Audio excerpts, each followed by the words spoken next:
how to turn on or turn off set data limit on the Samsung Galaxy S24 series. First, tap on the home button to go back to the home screen. From the home screen, swipe down at the top to open up quick settings. Then tap on the settings icon.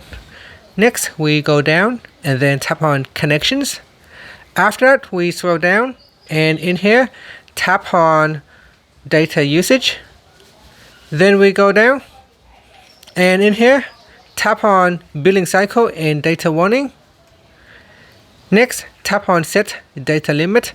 Tap on the toggle button to switch it off or turn it on.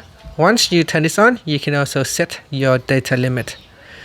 And then that's it. After that, you can tap on the back key. Now, if you got more than one physical SIM, you can go in and set a different limit. So you can set a different data limit for each of the SIM that you have on your device. And that's it. After you can tap on the home button to go back to the home screen. Thank you for watching this video. Please like and subscribe to my channel for more videos.